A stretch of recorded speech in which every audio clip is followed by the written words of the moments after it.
The release of dozens of hostages held by terrorists as well as Palestinians imprisoned by Israel. The Dow had 170 points. Zinworld Premium CBD offers full and broad-spectrum CBD oil, extracts, and capsules, which are designed to help you feel your best. Their products are sourced from the best organic hemp and natural ingredients on the market and are tested for quality, purity, and potency. They have a full range of items from health and wellness to beauty to pets. Call 725-205-9223. Visit online at zinworld.com or stop by their location at 9895 South Maryland Parkway and Silverado Range Parkway. Mention KSHP for 10% off in-store or use code KSHP online for 15% off. The views and opinions expressed in the following program are those of the program's participants and do not necessarily reflect those of station staff, management, and advertisers.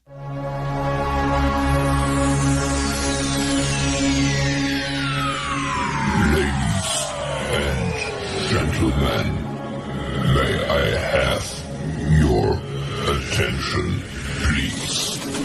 The show starts in 3, 2, 1, go. Go Basham! Basham! Liberalism is back in style. Welcome to the evolution. What if you knew Fox News was just lying to you? How could you watch when you know?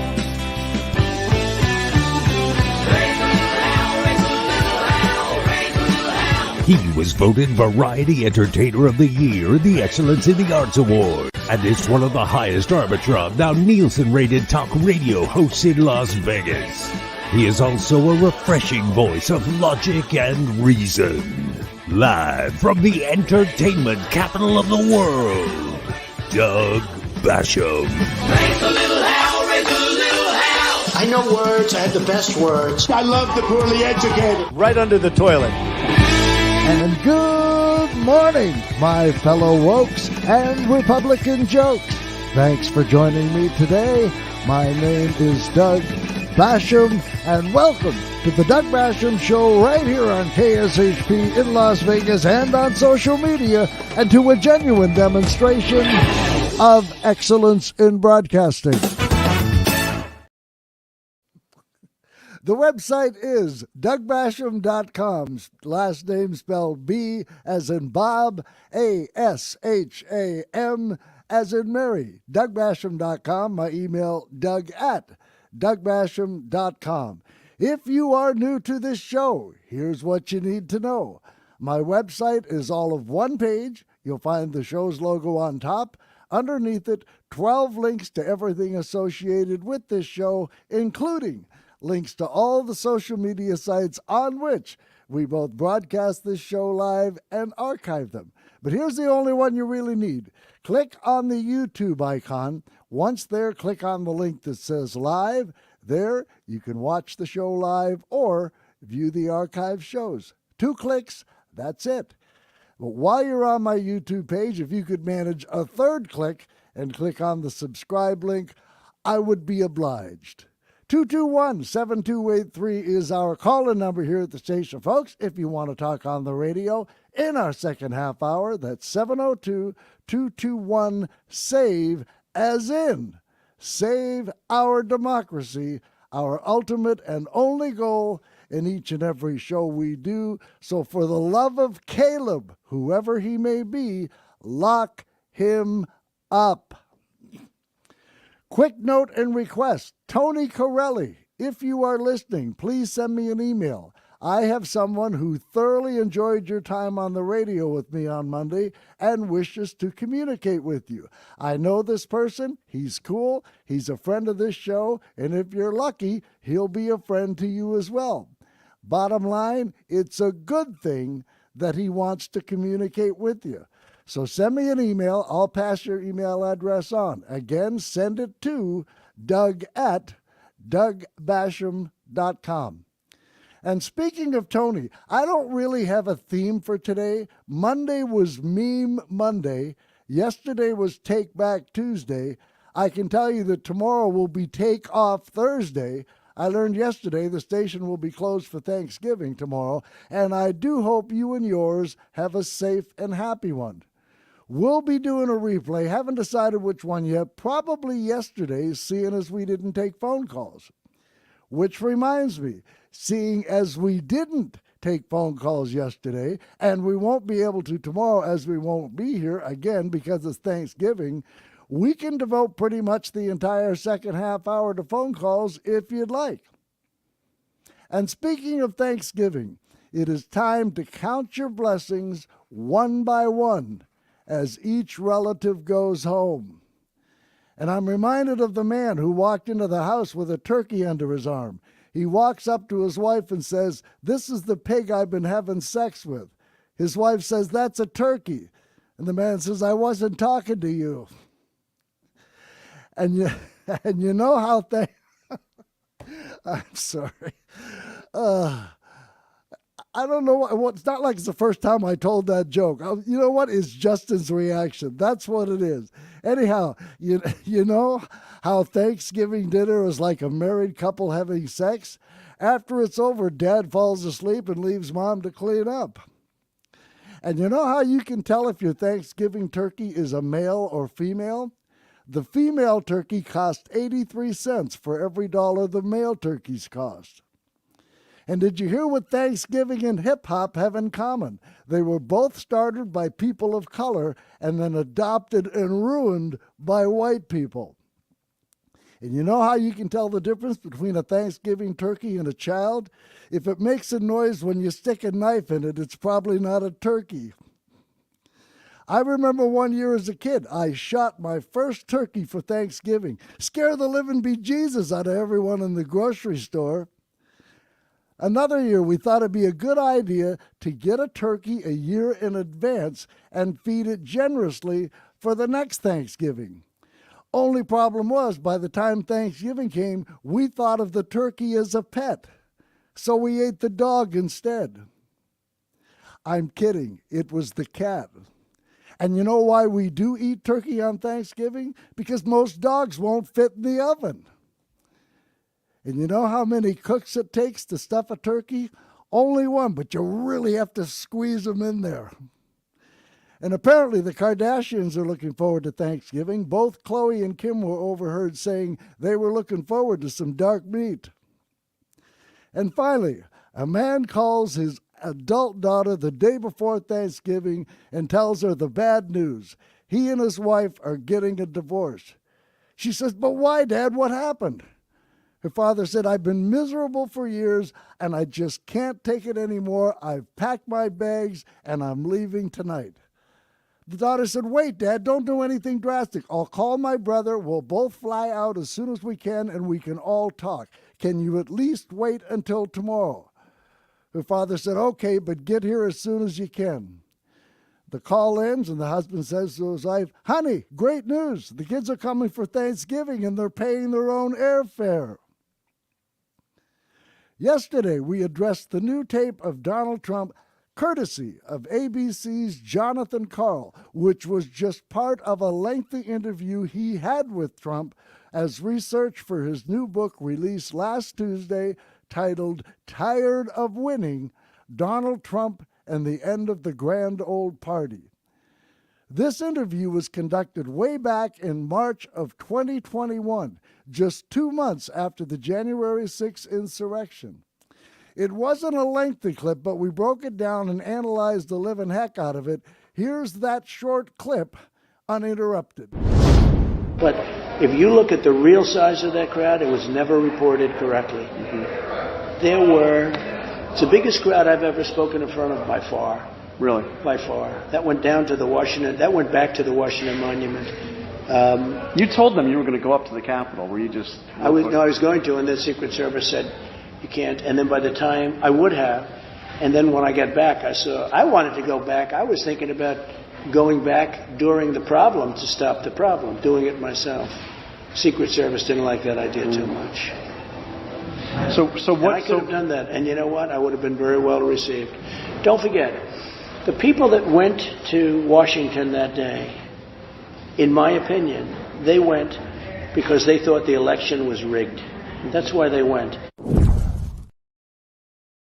And just to recap all that we learned in that clip, just 2 months after the insurrection, when people died, Trump's main takeaway was the size of the crowd, being the pathetically needy and insecure, malignant narcissist he is.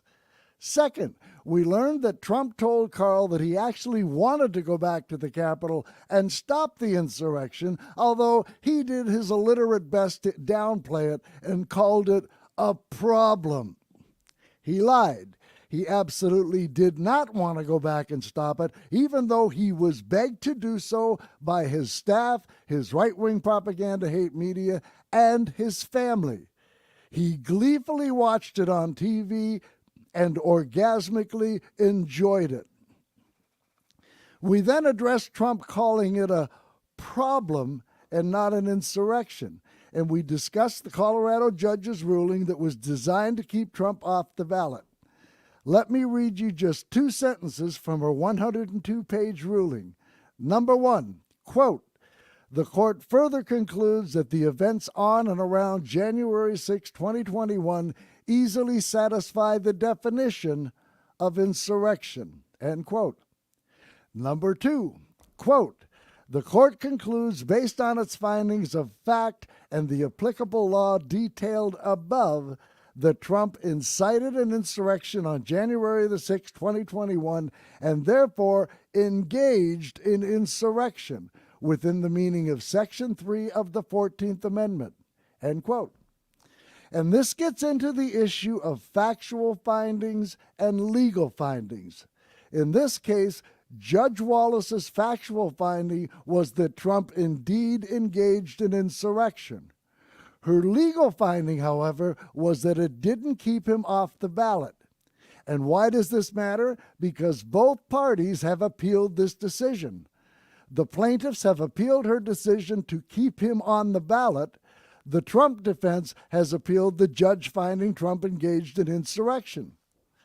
And for some clarity, we turn to 2 of the best legal analysts we have, former lead prosecutor in the Robert Mueller case, Andrew Weissman, and the former acting Solicitor General under Barack Obama, the guy who actually argued cases before the Supreme Court, Neil Katyal.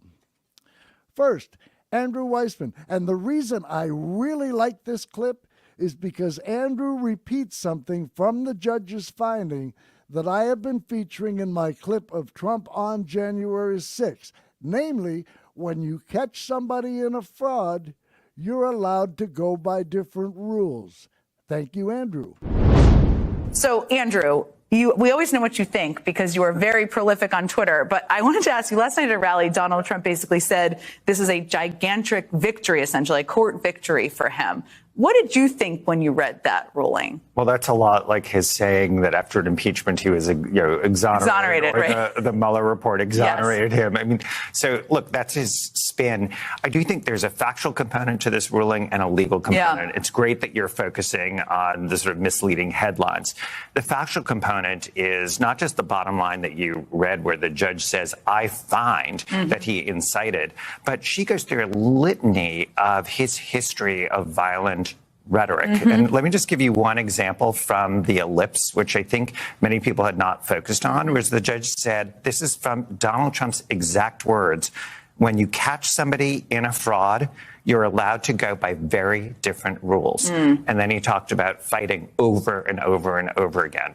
I mean, that was the very explicit finding with enormous support. And then I'm sure Neil's going to talk a lot about the legal ruling, but just here's my lay, non-legal view.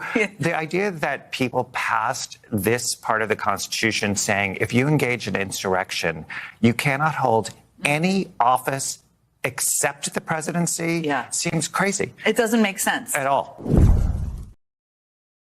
And Andrew is exactly right. The judge did list just a litany of examples of Trump's violence inciting rhetoric. Like I said yesterday, it was a 102-page ruling. It would have taken me another hour just to read that entire list. For even more clarity, we hear from a former acting Solicitor General under Barack Obama, Neil Katyal. And he brings up something of which I was not aware until I heard Neil say it last night. And one last thing, notice the look on Neil's face at the end of this clip. If you engage in insurrection, you cannot hold any office except the presidency. Yeah. Seems crazy. It doesn't make sense. At all. That is a lay legal view-ish. Yes, and a legal exactly. So, Neil, I think one of the big questions here is kind of what happens from here. A lot of the reporting suggests it could go to the Colorado Supreme Court next and then ultimately to the Supreme Court. You're very familiar with these processes. Walk us through kind of what could happen from here. Yeah, so I do argue appeals for a living, and I lived part of the year in Colorado, so I'm very familiar with the Colorado Supreme Court. And, you know, I think, Andrew, and you have got it exactly right. If I were to put the headline on Friday night as an appeals lawyer, it would be, this is the very worst decision Donald Trump could get from the trial court, because it's going to go on appeal to the Colorado Supreme Court, perhaps the U.S. Supreme Court, and there Trump is going to face extreme headwinds. And the reason for that is the factual there's two parts, as Andrew says. There's the factual finding that the judge said, which is Trump committed insurrection. And then there's a legal part that the 14th Amendment doesn't apply to the office of the presidency. And on appeals, Jen, the factual findings get massive deference by the appeals court. It's almost impossible to overturn a trial judge's factual finding. You can overturn the legal findings because that's basically a fresh look at the legal thing. And here this judge factually made devastating findings against Trump and then looked at this legal technicality, which was, well, the 14th Amendment doesn't apply to the office of the president, which is so weak. Even the judge themselves admitted that would be preposterous. And the reason for that is that there are other parts of the Constitution that say that the president is an office holder of the United States, which is kind of obvious. And the text, and the part you didn't bold when you flashed the 14th Amendment, says it applies to, quote, any office, civil or military, under the United States, as long as you've taken an oath. And of course, the president does take an oath. And it would be an insane reading otherwise. It would mean Jefferson Davis or Robert E. Lee could have run for the presidency in 1868. That cannot possibly be the law. And I don't think that it will command a majority of the Colorado Supreme Court or certainly the United States Supreme Court. So you've argued a lot of cases before the Supreme Court. Would you take this case? Hell yeah. I'm ready. I'm ready and willing to go. Hell yeah. Hell yeah. Now that was clarifying. And according to Neil, factual findings by a trial judge, which in this case was that Trump committed insurrection, are almost impossible to overturn. So we'll see if and when this almost certainly ends up at the Supreme Court. But what I didn't know is Neil said there are other places in the Constitution that refer to the president as an office holder, a.k.a. an officer of the United States. And for you viewers on social media, if you saw Neil's face at the end of that clip, when Neil first started as a legal analyst on cable news, he was very straight-laced, all business. But as he appeared more and became more comfortable, he loosened up, and we discovered that along with his vast legal experience and expertise, Neil also has a wicked sense of humor when he sees fit to unleash it. But the look on his face there at the end, that is the biggest smile I have ever seen on Neil's face, which, if I'm honest, gives me hope. I just wish it was Neil that would be arguing this case before the Supreme Court. Late night host Stephen Colbert had this take on this Colorado ruling. Oh, here's someone who might want to slip into a turkey suit to get pardoned, Donald Trump. You see, he is the subject of lawsuits all across the country trying to keep him off the ballot for violating the 14th Amendment's ban on public officials who engaged in an insurrection. Well, on Friday, ladies and gentlemen, we got the ruling we've all been waiting for. A Colorado judge ruled yesterday that President Trump, quote, engaged in an insurrection on January 6th, becoming the first judge to do so. Woo! Boom! Game, set, match, bam! Monologue, oh, thank you.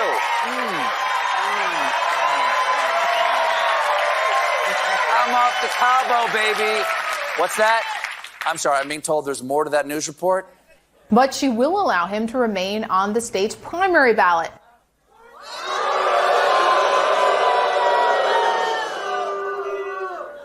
So here's what went down in Colorado. Even though the Constitution bars anyone who engaged in an insurrection from holding office, and the judge found that Trump engaged in an insurrection, she ultimately ruled that she can't bar Trump because the 14th Amendment explicitly bans insurrectionists from serving as U.S. senators, representatives, and even presidential electors, but it does not say anything about presidents. So he's off on a technicality. It reminds me of this pivotal moment from Air Bud. He's right. Ain't no rules in the dog camp. Hang the vice president. But back to the Trump tape. Two other things we learned from it were, number one, Trump admitted to the control he has over his base and that he could have stopped it. The truth is, he incited the attack, he wanted the attack, and the last thing he wanted to do was to stop the attack. And the final one was, and perhaps this is the most important takeaway from the tape, it was Trump admitting it was his MAGA morons who attacked the Capitol. Now, he didn't refer to them as such. After all, there's still plenty of money this lifelong grifter wants to fleece from the brain-dead rubes, dupes, and suckers in his base, who will happily send this self-professed billionaire their hard-earned beer and beef jerky money. But back on point, there's a reason why this admission by Trump that the January 6th insurrectionists were his peeps is important. In their attempts, never-ending attempts, ceaseless attempts to defend the indefensible orange traitor, it was first suggested that perhaps the insurrectionists were BLM protesters dressed up as Trump supporters. Why? To make poor, oppressed, innocent Donnie Trump look bad. You know, as if he needs any help in that area. He doesn't. He does a bang-up job of that all by himself. But ironically, there are people that to this day are looking for someone else to blame, even though hundreds of people who have been convicted in that J6 attack have admitted under oath they were there because they supported Trump. They were there because Trump told them to be there, and they were there to fight for Trump. In any event, one of the latest January 6th conspiracy theories is that one of the attendees was dressed to look like a Trump supporter. Now, that's not new, but the new element that surfaced over the weekend after the tapes were released is that this particular attendee was carrying a badge, which to the MAGA right was proof positive it was the feds who caused this attack. And here's the video that prompted this latest stupid conspiracy theory. The guy's name is Kevin Lyons. He's a Trump supporter who's currently serving 51 months in prison for his illegal activities on January 6th. He entered the Capitol, also entered Nancy Pelosi's office, whereupon he stole a photo of Nancy Pelosi and the late civil rights icon John Lewis, as well as a wallet belonging to a Pelosi staffer. And sadly, that priceless, sentimental photo has never been recovered. As for the quote-unquote badge he was allegedly carrying, it was a vape. And in this video I'm going to play, you can see him. He's the one in the red MAGA hat. He first appears at the upper right part of your screen. He walks towards the camera, and as he reaches the bottom of your screen, he briefly opens his palms, exposing what's been speculated and lied is a badge. It's not. It's a vape. And just before he gets to the door over which this camera was recording, if you watch the bottom of the screen, you'll see a tactical team entering at the same time. He was probably showing them he had nothing threatening in his hands. And there's no audio, so for our radio listeners, I'll make this real quick, and I added some music.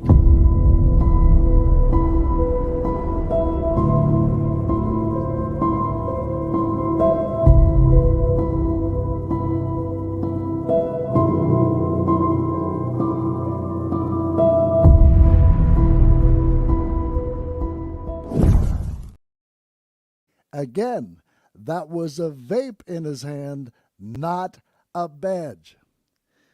And here's this guy with the same vape in his hand walking towards the Capitol.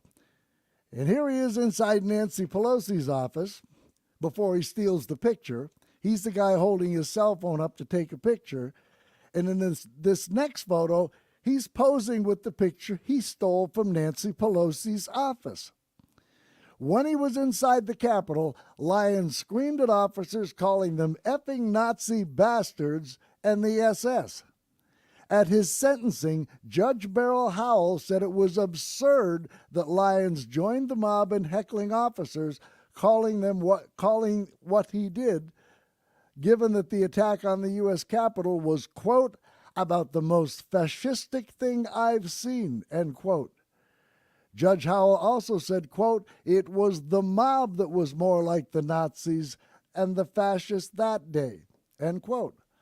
Howell also said that it was, quote, bizarrely ironic for Lyons to refer to officers as Nazis when the shoe is on the other foot, end quote. Lyons spoke to the judge before his sentencing, explaining why he owed thousands of dollars in child support. Judge Howell told him he should have been working to pay what he owed instead of traveling to Washington, D.C. and joining a riot on January 6th. Good point, Judge Howell.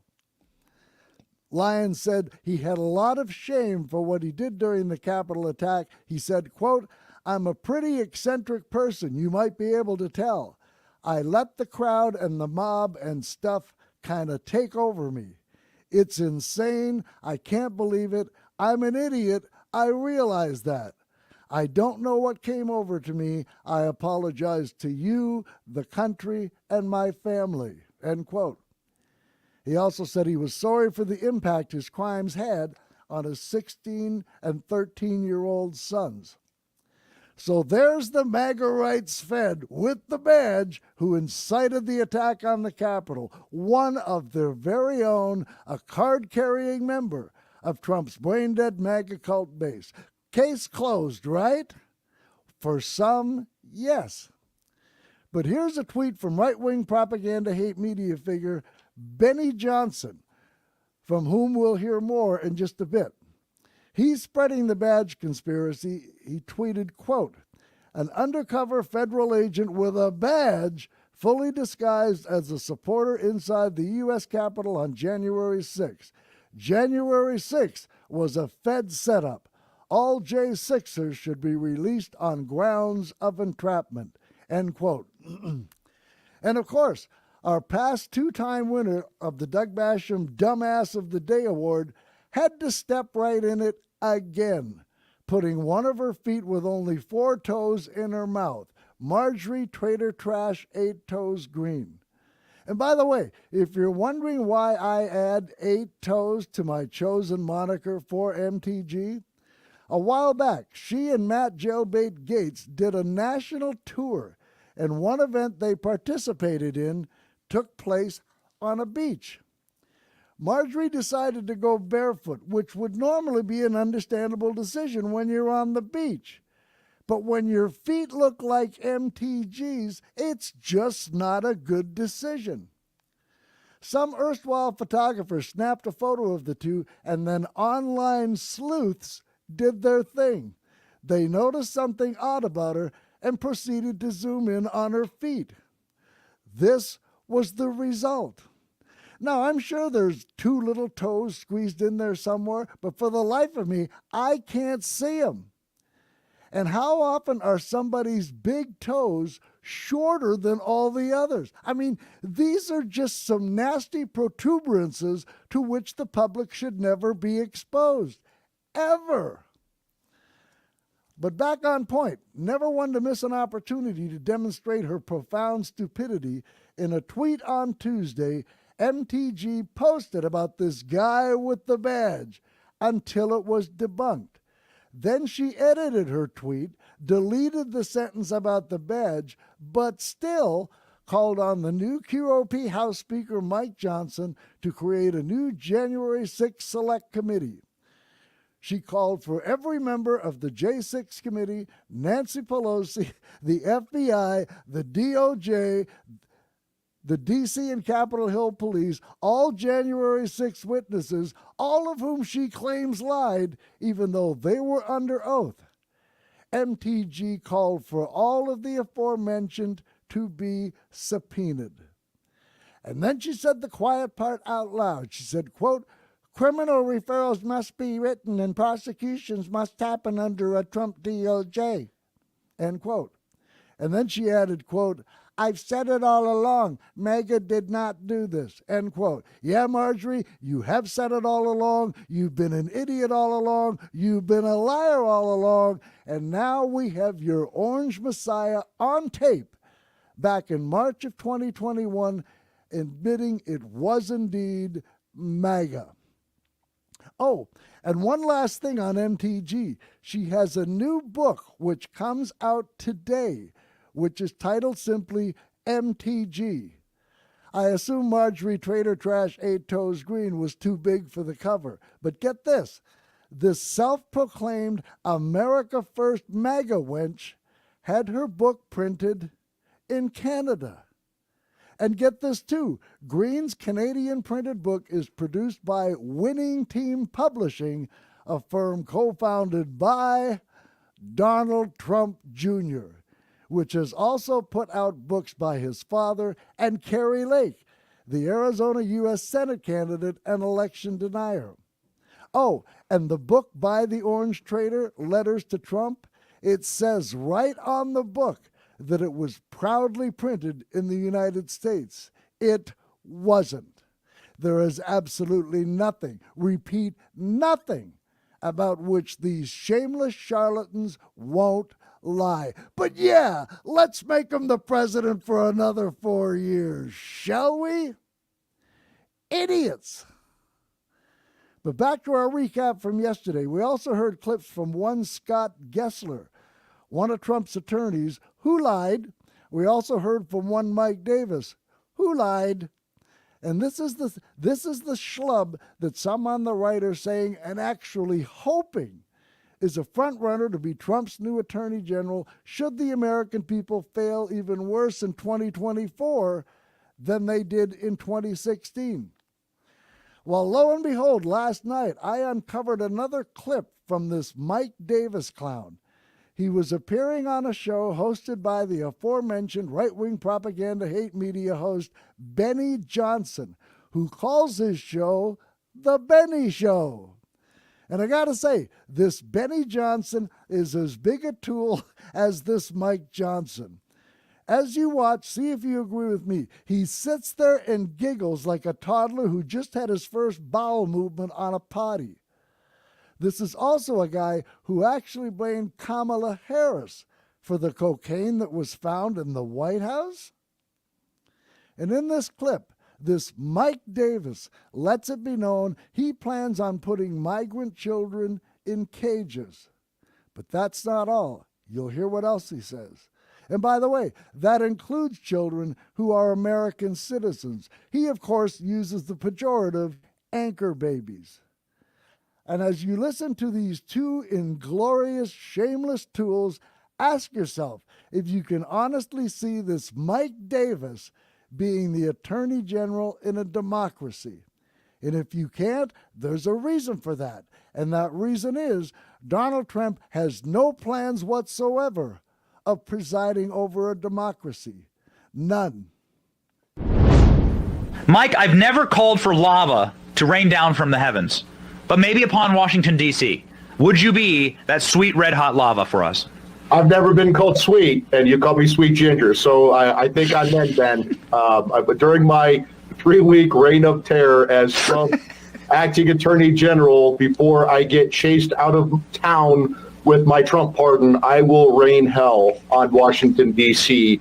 We've talked about this, Ben. I have 5 lists ready to go, and they're growing. List number 1. We're going to fire. We're going to fire a lot of people in the executive branch and the deep state.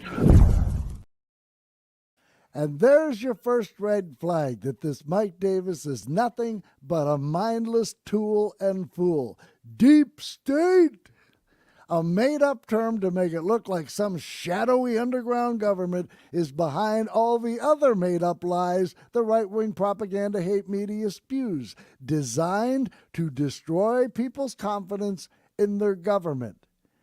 It has long been this show's contention that those who look and are the stupidest are those who run around mindlessly repeating the phrases deep state and fake news. This mindless Mike Davis tool continues. Number two, we're going to indict. We're going to indict Joe Biden and Hunter Biden and James Biden and every other scumball, sleazeball Biden. Boy, this guy's on the ball, isn't he? And maybe it's just me, but when a guest says something as pants-on head stupid as this, isn't it kind of incumbent upon the host to say, you know, you can't just arbitrarily indict someone, right? I mean, you can't just point at someone and say, hey, you're indicted. We have this thing in this country called a process. We have something called grand juries. And an indictment, whether it is handed up in federal or state court, is an accusation, not a conviction. And it is among the first moves a prosecutor can make to bring a case to trial. Under the U.S. Constitution, all federal felony charges must proceed with a grand jury indictment. And when a person is indicted in a criminal court in the U.S., it means that a grand jury composed of residents chosen at random, Democrats, Republicans, Independents, people who don't self-identify politically at all. They believed there was enough evidence to charge that person with a crime. But yeah, this guy's ready to be our Attorney General, isn't he? Just right on top of things. But then again, in a dictatorship, I imagine grand juries would be a thing of the past, wouldn't they? He could just point at someone and say, hey, you're indicted. Could we see this guy as Attorney General? Absolutely we could. Don't forget, one person Trump appointed to be his acting Attorney General was one Matt Whitaker, who had absolutely zero qualifications to hold any position in government. Prior to that, he was on the board of a company that made oversized toilets for men with oversized trouser snakes. As the company said, to prevent men's penises from making contact with either porcelain or water. They called it their masculine toilet. They also pitched and sold Sasquatch dolls, promoting them with a video claiming that DNA evidence collected in 2013 proves that Bigfoot does exist. And as you might imagine, the company was a sham and a scam. A federal judge shut it down and fined it $26 million after the Federal Trade Commission found it had, quote, bilked thousands of consumers out of millions of dollars in fees it charged clients, end quote. Perfect guy to be our next Attorney General, or our acting Attorney General at the time. So yeah, this Mike Davis clodpole is exactly the kind of person to whom Trump would give the top cop position in this country. And as this Mike Davis continued, listen to how he concludes these next remarks. Disgusting. Number three, we're going to deport. We're going to deport a lot of people, 10 million people and growing, anchor babies, their parents, their grandparents. We're going to put kids in cages. It's going to be glorious. Quote, we're going to put kids in cages. It will be glorious, end quote. And look, I know he's throwing red meat to the disgusting hate mongers in Trump's brain-dead MAGA cult base. But two things. What does that tell you about Trump's base? That something like this would not only make them like this reprobate, but want him to be their Attorney General. Second, what does it tell you about someone who would actually verbalize something like this in a public interview? I've said it before, it needs to be said again. There literally is no bottom with Donald Trump, his right-wing propaganda hate media, or his brain-dead MAGA cult base. No bottom. There are no depths to which they will not sink to be more disgusting than they already were. Davis continues. We're going to put kids in cages. It's going to be glorious. We're going to detain a lot of people in the D.C. gulag and Gitmo. Indeed. Indeed. And by now, you're probably getting the point here, right? At this point, this repugnant degenerate is just spitting out whatever offensive and disgusting words and phrases his tiny mind can come up with. The question is, why? And the answer is, as repugnant as his words he's vomiting are, this is what appeals to the low-life, knuckle-dragging, mouth-breathing hate-mongers in Trump's brain-dead MAGA cult base. Mike Davis concluded his remarks with this equally disgusting drivel. And you might notice, he didn't mention what list number 4 was. He went from number 3 to number 5. Again, he's right on top of things, isn't he? And list number 5, I'm going to recommend a lot of pardons. Every January 6th defendant is going to get a pardon, especially my hero, Horn Man. He is definitely at the top of the pardon list. Do you hear that? I mean, I'm not real familiar with this Benny Johnson or the Benny Show, but just what I saw in that little clip, I mean, this guy apparently is popular among the right. But getting back to Mike Davis, lastly, he said he's going to pardon the January 6th defendants, as he called them.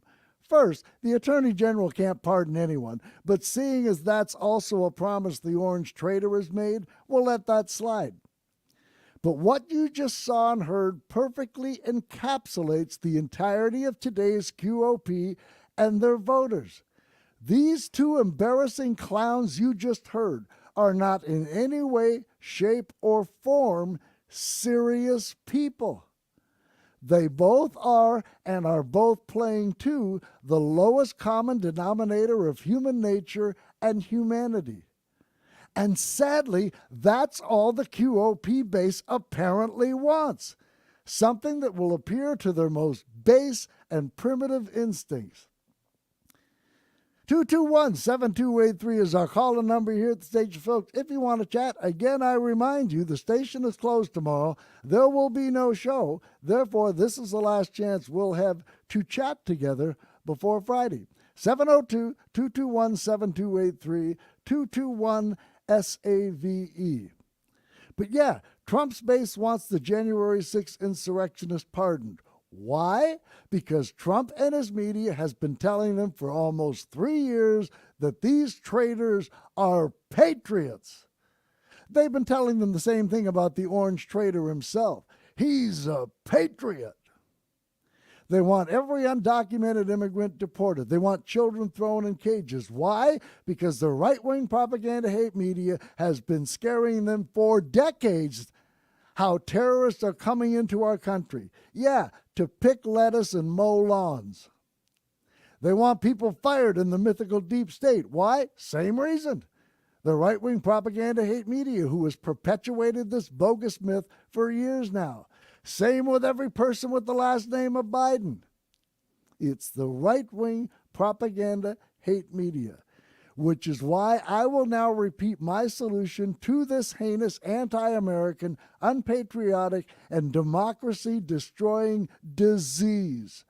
Eliminate the person who originates these lies and the massive conservative, corporate-controlled, right-wing propaganda hate media industrial complex who amplifies them to whomever will listen to these lies and eventually become radicalized by them. Oh, yeah, and support shows like this who actually tell the documented and verifiable truth about these traitors. And I got to say, if there's anyone listening or watching today who can tell me that they like and support this Mike Davis, I'd sure as hell like to hear from you. It has been a while since I've spoken with someone completely devoid of morals, integrity, patriotism, and decency. It's also been quite some time since I've spoken with an actual demon. 221-7283 is our call-in number here at the station, folks. If you want to chat, that's 702-221-SAVE. To the phones we head, and we'll talk to Forrest. You're first. Thanks for calling. Yeah, Doug, great show again. I just wanted to comment on what you were talking about yesterday and today about the Colorado decision by Judge Wallace. She had to tap dance. I agree with you completely to reach her conclusion that he could still stay on the ballot. But, as you know, I know people connected to Biden, and Biden really wants Trump to stay on that ballot. He wants to beat him in Colorado. He beat him by more than 14% last time.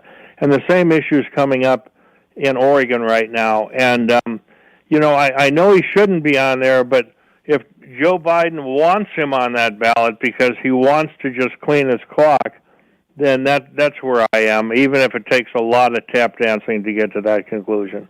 Well, I can understand that to a certain extent, Forrest, but the way I look at it is, it still seems to me like everybody is still walking on eggshells and tiptoeing around this guy when he simply doesn't deserve it. If you or I or anybody else in this country had done even a fraction of what this guy with 91 felony charges against him had done, you and I would have been in jail already awaiting our trials. Okay, I agree with all that. But what Biden's concerned about is that if they take him off the ballot in Colorado and Oregon and maybe some other states, the whole conversation during the campaign will be about why the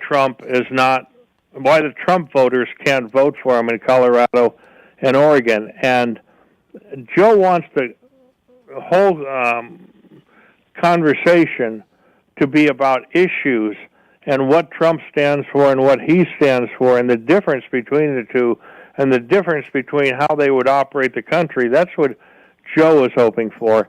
He doesn't want the conversation to be about, look at all those Colorado Republicans that can't vote and all those Oregon Republicans that can't vote. That's the dilemma we're in right now, I think. Yeah, and I can understand that premise, but then by the same token, maybe it could go either way. Maybe the conversation would reach some people who would say, holy crap, this guy's been kept off the ballot because he committed an insurrection? Wow, maybe I shouldn't vote for him. I mean, you're right. It could be both motivating to the right, and it could be discouraging to people who may not otherwise have paid much attention to it. And they say, oh, I ain't voting for him.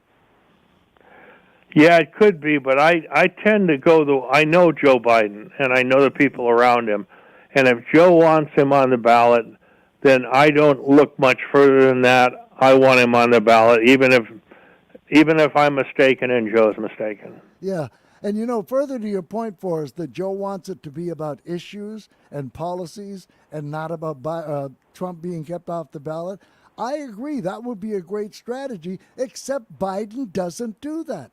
Trump used to get out there in front of the American people, the cameras, the microphones, and lie to them every day about things he hadn't done. Biden won't go out there and brag about the things he actually has done that helps the American people, and that's what frustrates me. I agree it should be about the issues, but when are you going to start saying them in public, Joe? No, I think you need to... You really watch a lot of TV, but maybe you're missing the fact that he's talking about, building America, or building our bridges and roads. Joe is actually talking about that quite a bit. But I know it's not getting through to everybody, but he really is talking about that. Well, I wish he would do more because he has a record anybody would be proud to run on. But if you don't hammer it into people's heads so that they understand exactly what you've done for them, they're not going to think you've done anything. Well, another thing he's going to do, you might have watched it on TV, it started yesterday, he's going to start shifting, probably soon, but maybe not till January, on focusing on Trump himself, which I agree with you on that. He really hasn't focused on what a terrible person Trump is, and he's going to change his focus and start looking at Trump himself very, very soon. That'll be good. I look forward to that day, I'll tell you that. All right, I'm going to let you go so other people can talk. Hey, thank you, Forrest. If we don't talk before, have a great Thanksgiving. Same to you. Take care. 221-7283 is our call-in number here at the station, folks. That's 702-221-SAVE. Oh, no. I hear them in the background coming up. They're getting louder and louder. I hear the drums approaching. Can you hear the drums? Fernando, you're next. Thanks for calling.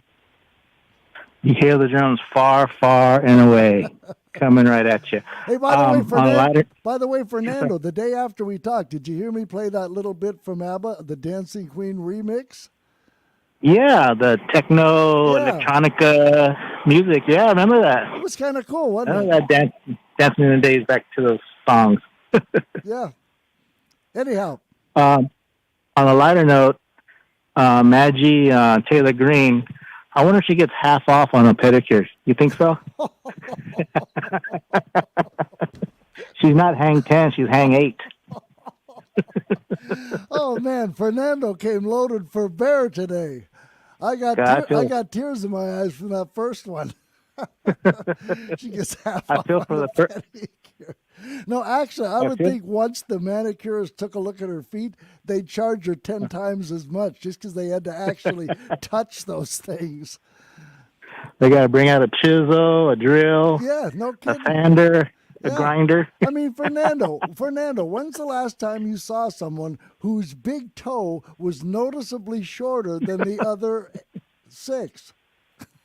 Fred Flintstone, I think. Maybe. I don't know. I mean, it's just, I hate to be critical of someone aesthetically, but really, Marjorie Taylor Greene should never, ever expose her feet in public. Well, her whole body, too, and face, but, especially her feet. She criticizes everybody, talks about their personal life and this and that, so she's game, she's game. So, yeah, and anyway, I wanted to ask you. Oh, yeah, sure. Go ahead.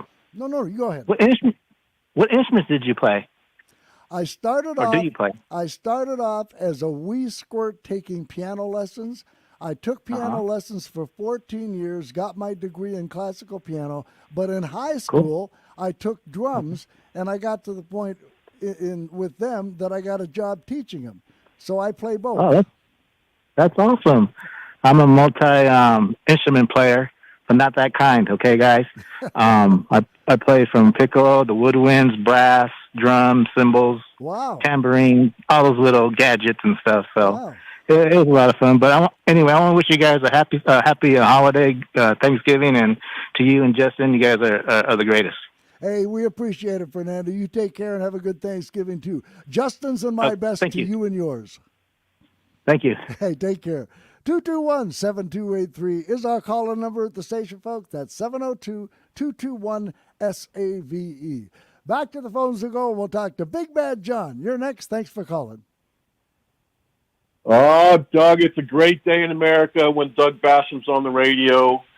I think Tony, there's no question about it. I are a refreshing voice of logic and reason. No question about it.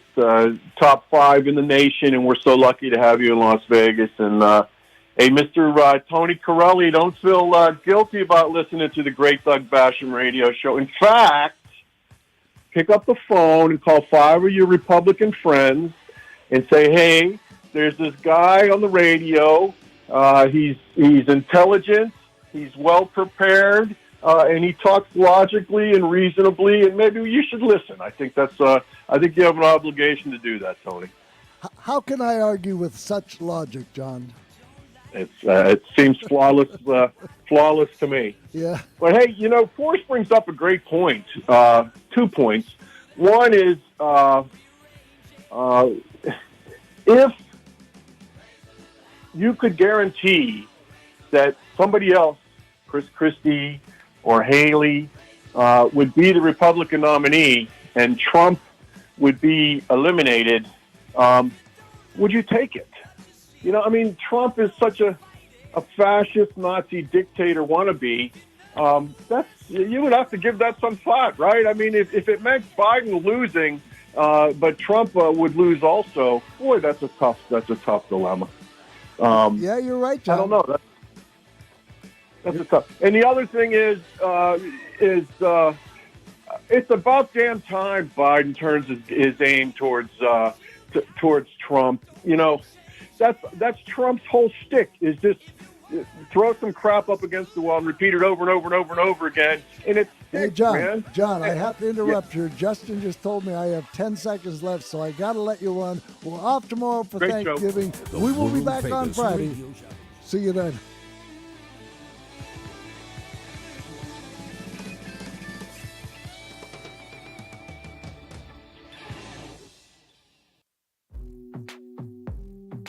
Hey, listeners, get ready to be excited about traveling again.